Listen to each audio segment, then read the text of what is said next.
What a crazy, crazy night in the NBA. Everything changed 12 minutes into the game. Everything you know and thought would happen this offseason changed. We'll get to that, but plus, I will tell you what I am led to believe, and you haven't heard this anywhere else, led to believe probably took place before Kevin Durant took the floor and while he was playing up until the moment, that fateful moment where he planted, and by now you've probably seen the replay, something ruptured in his calf. It looks like a torn Achilles tendon. Every show on sports radio should be different. What we don't do here, I don't like to do, is what you call survey radio, right? Which is like, all right, top 5 most impactful injuries in a championship game or series, go. Brandon Cooks from the Super Bowl 2 years ago. Rob Gronkowski, pick an injury that he's had. Like you kind of go through it. Like Isaiah Thomas rolling his ankle. Magic Johnson pulling his hand. No, we don't do that. And once you get to 3 o'clock Eastern, 12 o'clock Pacific, you've heard a lot of the details. So let me give you a different way of looking at this. Most everyone is pretty sure that Kevin Durant tore his Achilles tendon, which means he'll be out for 9 months and potentially for 12 months after all rehab is done. But the 9 months is interesting, and I'll get to the obvious part of why in a second. And he was out there playing last night, and he had been cleared to play. And the reports were that he was told he could suffer no more severe injury. Okay, but even that statement is loaded. So here's what I did. I have 3 or 4 friends that are surgeons. One is a hand, wrist, finger surgeon. The other 3 are knee and hip surgeons. And one, in fact, is, by my estimation, like, look, I don't grade these things because I've known him for my almost my entire 3/4 to 7/8 of my life. I've known him. He is a renowned surgeon. He actually did my mom's knees. So he does Achilles tendon repairs. He does ACL repairs, LCL, all that different stuff. And so instead of boring you with why do the Canadian fans boo? You know why? Because we don't have the market cornered on a-holes. Apparently, there's a-holes in Canada. Yeah, they sang "Oh Canada," and it was beautiful. And I was like, man, getting kind of misty in here, Canada. But the idea of them cheering is, and I'll get to this later, almost a feeling of respect towards Kevin Durant, if you really want to get down to it. And yeah, look, there's DBs everywhere, not just in Newport Beach or in Manhattan Beach or in Greenwich, Connecticut or in Miami Beach. Like, there's DBs up in Toronto, quite obviously, as well. But you had to ask yourself, how'd this happen? Right? Like, the Golden State Warriors, whatever you think of teams and their desire to win, they would never want to put Kevin Durant in a situation where this could happen.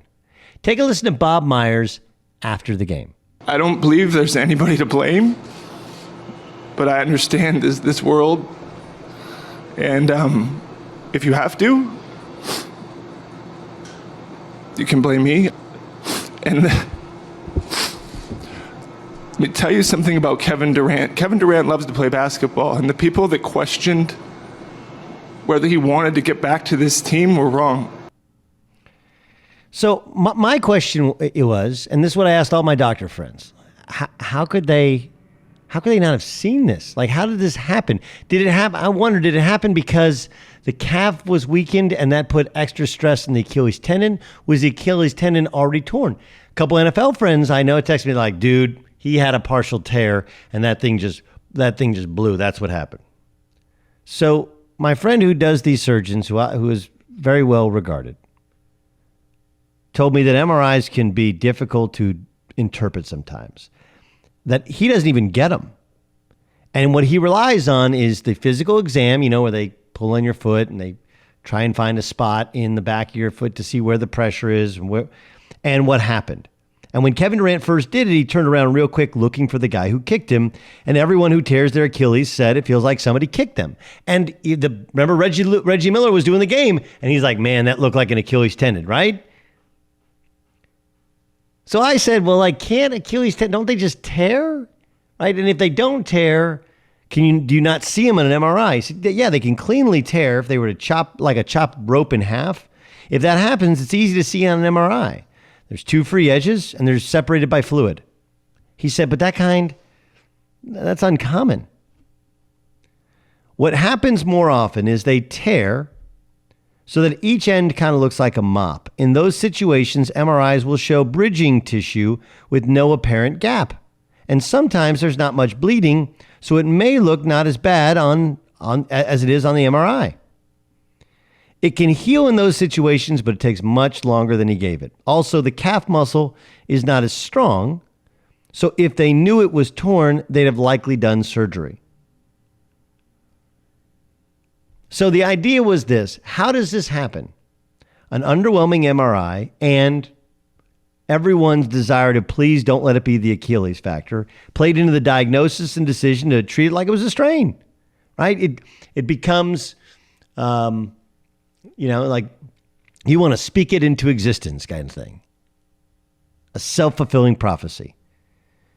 My doctor friend said he thought this all along, pictured the poor doctor who was probably deep down knew and sweating bullets since it happened. He probably said he thought it could be torn, but not certain. Options to explore and repair surgically, or to treat it like it's strained, see if it gets better. Surgery, regardless of how badly it was torn, would require him to be out for the season. Wishful thinking and wishful judgment. Now it's black and white. Back in 9 months, teams will still line up. Because of his body type and because of his skill set, he actually should come back good as new in 15 months, even if he's playing in 9 months. That's his prognosis. And it's fascinating because there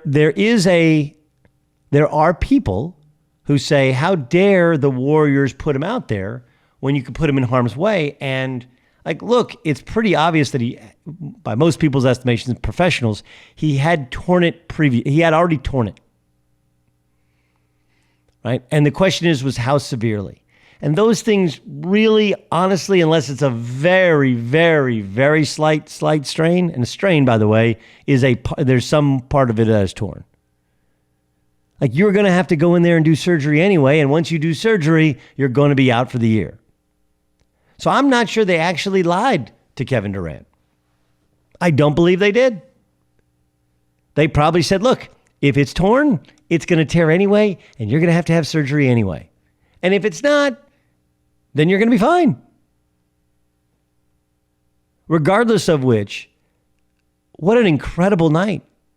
Like, Oh Canada was emotional. Kevin Durant was awesome. They did have complete control. Then the air was let out of the building after this weird, he goes down with an injury, and all of a sudden the Canadian fans were like cheering that he's hurt. It was an awful look. And then the game kind of lost a lot of its feeling and its juice, and the Warriors somehow maintained control. And then the Raptors had the thing won, and they call back-to-back timeouts. And then Golden State comes storming back, has the lead. There's a weird call into DeMarcus Cousins. And then, they double-team Kawhi Leonard. Kyle Lowry gets a shot in the corner. It gets blocked, ricochets off the backboard. And now the Warriors are back in the series. They got a home court game. They got one more game at least at Oracle, and a chance to ride on the emotion of not having Kevin Durant, and they continue to figure out how to win games on the road without Kevin Durant. And you sit there and think to yourself, Kawhi Leonard might not be all that healthy. Meanwhile, the offseason's thrown completely up into the air. You think Kevin Durant probably opts into his deal to make $31.9 million. Does he come back at the end of next season, or does he sit the entire year? Free agency changes. What an incredible thing. And all because of, I guess, what would be wishful thinking, right? Some sort of wishful thinking and hopeful prognosis, which may not be as deceptive and devious as many in the media believe. Look, do I think it was an F-up? It feels that way, right? You sent a guy out there who thought he strained his calf. Everybody thought he tore his Achilles, and now he did tear his Achilles. But the fact is that had he previously torn his Achilles, which it looked like he had, he was going to have surgery anyway. This was Brian Windhorst after the game on what it means to the NBA. The NBA just changed. Next year, there's teams crawling all over themselves to get Durant. There's going to be this pecking order. There's teams making trades to clear salary cap space. The thought was he was going to be available on the market. In addition to this series, the entire NBA just changed. I mean, it was, I mean, like, again, I don't want to be it's not that when the Challenger exploded. It's not when Kennedy was shot. It's not when Reagan was shot. It's not when September 11th happened. But in sports, the whole offseason was going to change the NBA. The Knicks had cleared out space with the thinking they were getting Kevin Durant, and now the Nets were players, and maybe the Clippers, probably not the Lakers, or would he stay? And now he stays. So does anybody go to the Knicks?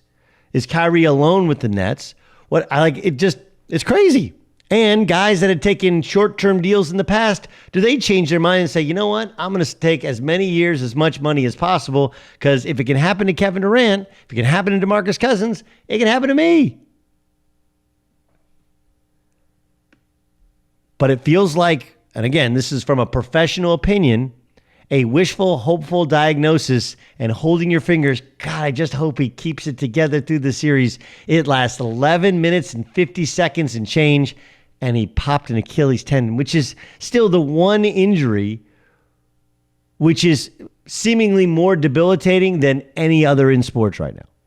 Ryen Russillo from The Ringer joins the show upcoming next. What does he think happened with Kevin Durant? How did that happen?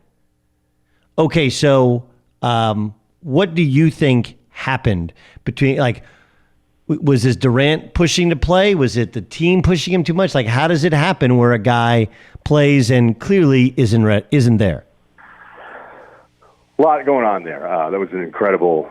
It wasn't just a game. It was the dramatic storylines in one night, and I felt like drained after watching it. But if you know Bob Myers, if you know Steve Kerr, if you know the Warriors, the idea that they would force a guy to play or lie to him about the diagnosis to get him out there, then you just don't know that team. Like, I know everybody has all their Bob Myers jokes, and I was getting texts from people that don't know him being like, man, this guy's really putting on an act. And you're like, no, this is who he is. Of all the things that I'm comfortable saying, knowing, not knowing people, Bob Myers is the furthest thing from a phony. So you're absolutely right, by the way, as we all try to figure out the medical stuff here. If it's a partially torn Achilles, the thing was going to go anyway, and he needed to get work on it done anyway. So, I don't know if they misdiagnosed it. I don't know if they came to some agreement. But Kevin Durant's a 30-year-old man. And if he wants to come back and play, like we know most of these guys always want to do, and they feel like he's cleared enough, then what happened last night is the worst-case scenario. It's incredibly unfortunate, but I don't feel like there's this evil thing at play that everybody wants to expose. Right. It's a great point you make. I think what we think of is like Bud Kilmer in a locker room, inject him in the Achilles tendon so he doesn't feel anything, or he's Booby Miles out there ruining his career when Kevin Durant's a big boy. Play. Huh? He wanted to play. Yeah, Booby wanted to play too. Yes. Well, but the difference is, as you pointed out, Booby's a kid. This is a grown-ass man, right? He's control of his own destiny. And, if he just says that he ain't right, yeah, there would be some idiots that there might be some heat, right? But the fact is that now we know you do. If an athlete says he's not right, he probably isn't right. But I'm sure he felt better. He felt fine until he didn't. It is crazy though, right? Like the guy goes from yearning for respect, finally gets the respect that he thought he deserved. Then he hurts himself. Reggie Miller nailed it, right? Everybody was like, whoa, Reg, I don't know. But he's like, and everyone on Twitter and social media watching thought he tore his Achilles tendon. And they're like, no, it's a calf. Comes back, turns out it is an Achilles, and we see it blown on national TV. Like, I know you're right. There's a bunch of other stuff within the game, but just this story, the mercurial storyline for Kevin Durant in the last 2 months has been nuts. Yeah, think about the evil side of it, though. Like, if somebody wants to believe this, do you really think in 2019? And I know football players are all over the place on social media. It's like, guess what? You guys do get used up. You do. The non-quarterbacks. None of you are as important to your team as Kevin Durant is to a basketball team because of sheer numbers and the fact that we're talking about, at worst, the second best player in the world, okay? But do you really think a Golden State team that desperately wants to find any way to keep him would lie to him about the diagnosis, and Rich Kleiman, who's his guy, his manager, and all of this stuff, would sign off on Durant putting himself in a situation where he absolutely shouldn't be playing? I don't, maybe I'm naive, maybe I just don't know that I wake up every day trying to figure out who's screwing everybody over. And I just can't fathom that this is this nasty thing where Durant's going, man, they lied to me. Like everybody's out there doing this. Not everybody, but there's a lot of people out there, a lot of former players doing this thing. It's like, Durant got lied to. He was exploited. Yeah, he was used. Sam Acho's out there going, and other people. This is why you don't trust team doctors. Emmanuel. Emmanuel Acho, who's a football, a very good pro football player, played at Texas, and he's out there. And Kendrick Perkins is like, yeah, they lied to you. Like, well, you don't actually know what was said to Kevin. You have no idea what was said to Kevin Durant. Zero idea. So unless you know that they said, and even the idea that they said he couldn't hurt him, if they said he couldn't hurt himself any worse, it's possible they said, hey, it might be a partial tear. If it's a partial tear, you got to have surgery anyway, dude. So just go play and see what happens, because you're going to have to get cut. If it's partial tear, you're going to have to get cut in the offseason and miss a year anyway. And, Bill Simmons and I were doing the pod last night, as you mentioned, so I appreciate you saying that. And he was of the opinion, how do you play him 12 of the first 14 minutes? I've seen trainers since, mirror that a point, like, hey, if you were going to do it, this is the way to do it. Yes. Maybe those guys are all right, but I don't know how that's possible. I don't know how, if you play in the first 6 and then the last 6 of the first half, the first 6 and then close the 6, like, I don't know how the minute staggering in a different way would have prevented this from happening. No, I also wouldn't. think look, I hate doing this as a guy that didn't play in any basketball game that anyone ever gave a bleep about, but I don't care who you are. You can be hurt, and once you get that ball in your hands, you're like, I'm going. And imagine being as good as Durant. Like, there was no version of him where he was going to say, I may just set some screens and feel out the flow of the game and not shoot. And then once he starts hitting everything, he's like, all right, now I'm going to put it on the floor. Like, you can't do that after the fact, saying that he should have played the game differently, because the reason he is who he is because of the way he's wired. And most basketball players are that way. I know Ryen Russillo joining me. You should download his Dual Threat podcast, or that podcast he did with Simmons late last night in the Ringer. So I do want to get to the rest of the game because there's a bunch of other interesting stuff. But in terms of Durant, he's got to opt in, right? I mean, he can't. He's not going on the market.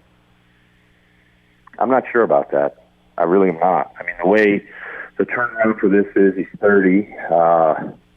He's come back from another pretty severe injury where it looked like he was going to be out for that entire year when he came back and they won the title, because he at one point thought he was done for the year.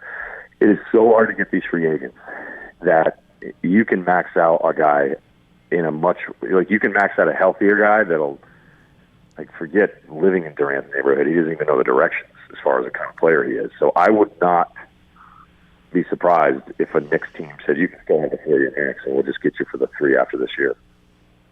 I mean, look, the surgeon, I basically kind of quoted verbatim what he said. He's like, look, he'll be back in 9 months.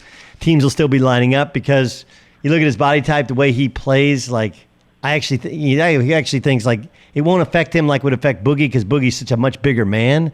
And though he's an explosive guy, it's not like he's a freak guy, so he's not losing a major step. Like, in one calendar year, he should be fine.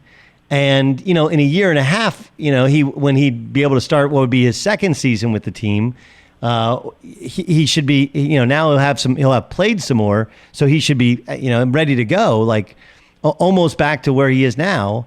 I don't know. I think it's fast. So you're not sure that he stays with Golden State. I mean, I guess that's how we would know how he felt like he was treated by the Warriors. Wouldn't it? Like, if he felt like they did everything possible, why not just stay and see if you can come back and play in the playoffs next year?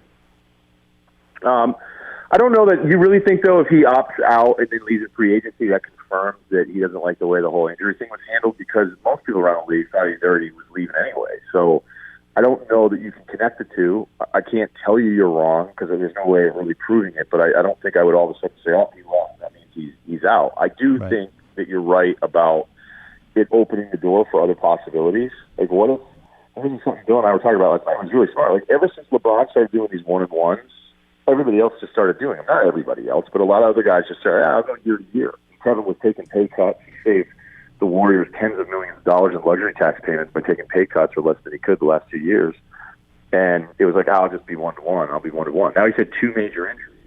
Like, does he really want to do an opt-in for one? What if they're willing to offer him the 50? Or does that change something? Or maybe that seems insane. Guys like Kyrie who had 2 major injuries south of 30 years old, and you're going to go, well, you've got to figure out a way to get every year you can get yourself. So I don't know if it'll change the approach on how long he'll want to deal to be. I don't know if Golden State's more willing to try to do something where they feel like they're making it right with him for what he just went through and trying to come back and help them win a title. So I'm open to any of these as options, but at this point, it's just all talk radio stuff. That's fun, but depressing. Doug Gottlieb Show here on Fox Sports Radio. That's the voice of Ryen Russillo. All right, I want to get to the free agent stuff and what you think happens. You're as tight as anybody in the world, but I also want your take on last night's game, because when he was playing, you're like, dude, the Warriors are going to win. I was sitting there going, they're going to win this series. Right? He commands so much attention, it frees up the other guys, and they're going to win this series, right? So then he gets hurt, and they still kind of hold on for a while, and then the Raptors take the lead late. People are being very critical of the Nick Nurse back-to-back timeouts after the 12-2 run. They have a lead. The place is on fire. He's trying to rest Kawhi, get Kawhi a little bit of rest. In the moment, what did you think? I thought it was terrible. I thought it was terrible in the moment, and I think you know me well enough that a lot of this guy get out coached. This guy's terrible. Like I just always feel like there's so much going on with a coach, especially like in football and baseball, where you're like, I don't know that we have all the information. And Mondays after football games, like, this guy just get out coached the whole time, and you're like, what specifically happened that told you that this guy couldn't handle the coaching decisions of the other guy? And almost everyone ever answers. And so, having said all those things, in the moment, that timeout was atrocious. The justification for it was as bad. Like, Nick Nurse needed to lie and come up with something better than, well, we didn't want to not use them. What the hell does that mean? And if Kawhi's tired, you know this, rest in the game. Guys, Kawhi paces himself in the course of games. LeBron has been doing this now for a couple years. Find a way to run something else so you don't stop the momentum that's going on in this building. I thought it was unbelievable. It'll be one of those things. And look, no one will care if Toronto wins this thing in 6 or 7. It'll be like, oh yeah, that's right, you called that timeout. If Golden State were to come back from this thing, that timeout is going to go down as one of the most absurd moves by a coach who's done a really good job this year that I can remember. And I don't I think it was a little bit. I think it was a little bit overcoaching. I never. And look, there are college coaches who do that, and Brad Stevens will do that now, where they'll go on a run and they'll set up his defense and want to get everybody a quick and get everybody reassigned and what they want to do. But that place was on fire, and it felt like they were They did feel like they were one stop away. So, I'm with you. I generally don't want to kill somebody. Generally don't. For when you call a timeout, when you don't, especially in the NBA, because you knew there's 5 timeouts still coming. But in that particular case, it slammed on the brakes of some incredible momentum, and it felt like, I tweeted at the time, feels over. And then you call a timeout, what are you doing? And it's the Warriors, Doug. And it's the Warriors. Why allow that team to regroup mentally? That's the last thing you want to do. You want to do that against the Bucks. You want to do it against the Sixers, where all this stuff is kind of new. Not the team that's trying to three-peat. So I didn't get it. I mean, this whole game. This game has taken all of these different dramatic emotional swings. And you're like, hey, you know what? We're on fire right now. Kawhi is about to clinch this thing to sit atop the throne as the best player in the world. Hey, why don't we just reset here mentally? You guys want to just do that for a second? Hey, everyone, let's just calm down, reset mentally, and, crack the door back open for a team that's in Golden State. I thought it was overcoaching. I've seen enough to it's just too much coaching. All right, that said, look, Golden State still has the issues of spacing and scoring and containing Kawhi, although Kawhi is gassed because he's carrying this team. We got another game in Oakland where last time that thing closed up in Oakland, this thing is over. Blow this thing up, blow this building up, and let's start anew. Well, what do you think happens now? Can I just ask about the Kawhi being gassed? How is he gassed? Like, if he's gassed, then what are we doing? They let him miss a quarter of the season.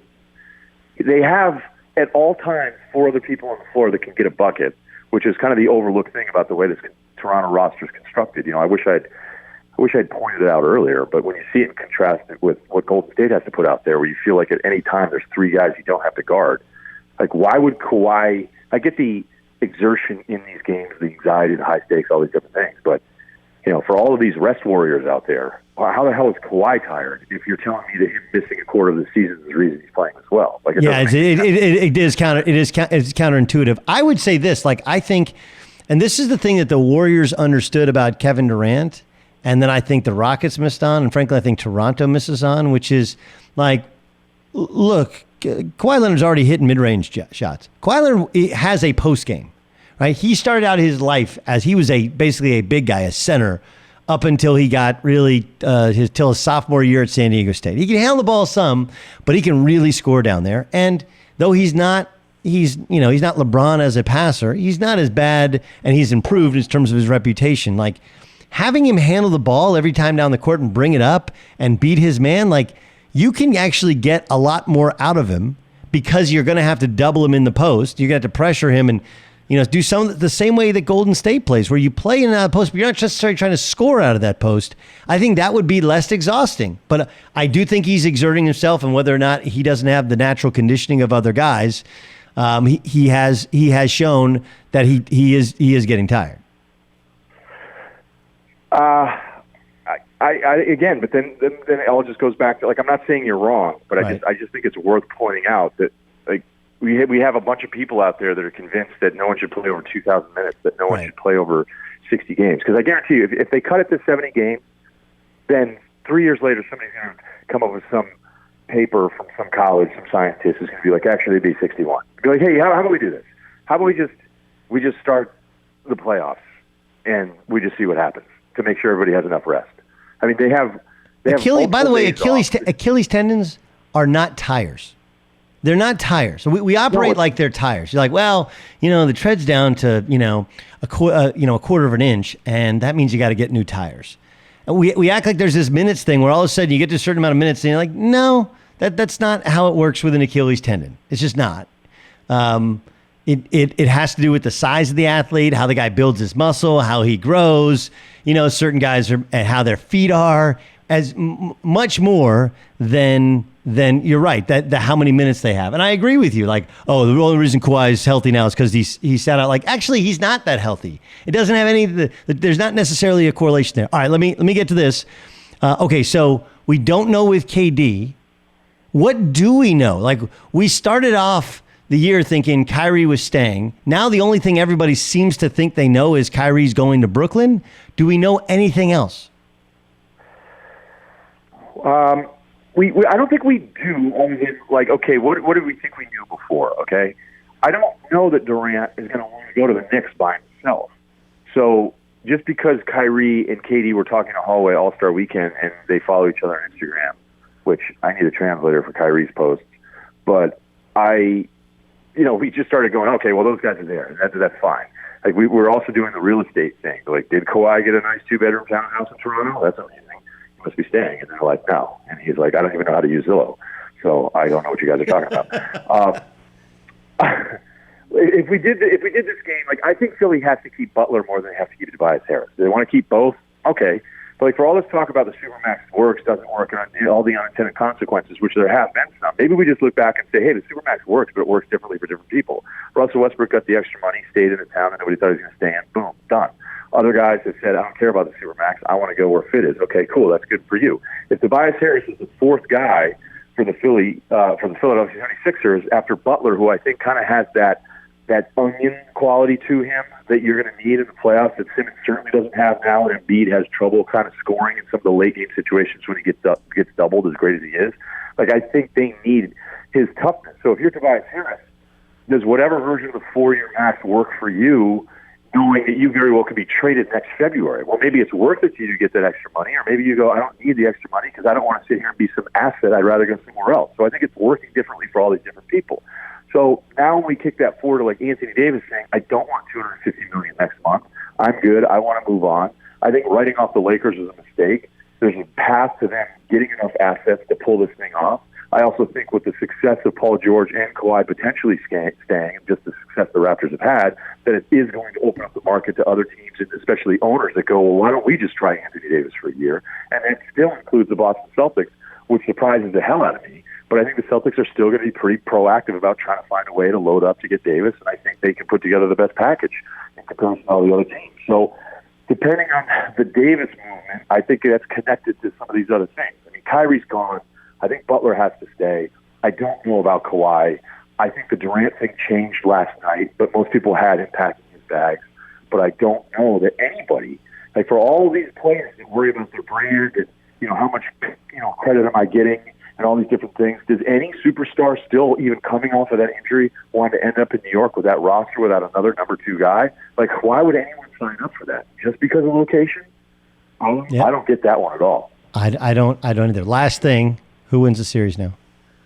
I just don't think there's any way that Golden State's defense has been consistent enough, and I hate ever doubting those guys. I've made a living of being right by not doubting them at any turn, but I don't even want to do this because I don't want to root against them, but I don't, like Toronto knows who they're going to be every single night, and they have shown a toughness in spite of what we saw last night that is really impressive for a new unit together.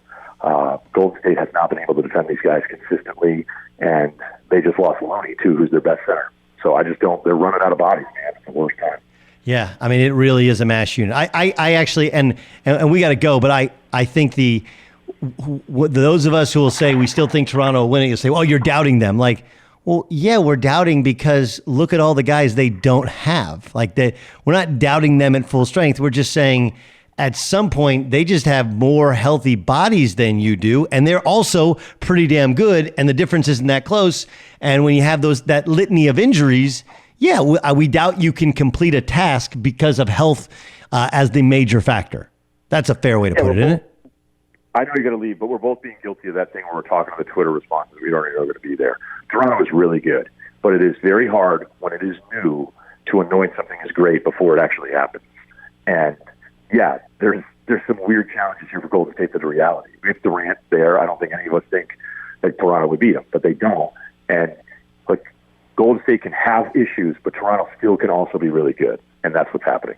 Ryen Russillo, you can see his stuff, listen to his stuff, on The Ringer, the Dual Threat podcast, as well as one he recorded right after the game last night with Bill Simmons. Download it. Ryen, thanks so much for joining us. Thanks, Doug. Hi, I'm Doug Gottlieb from Fox Sports Radio, and you need to subscribe to the Fox Sports Radio YouTube channel where you can hear and see me. Why not? Plus, everybody else who's awesome here in Fox Sports Radio.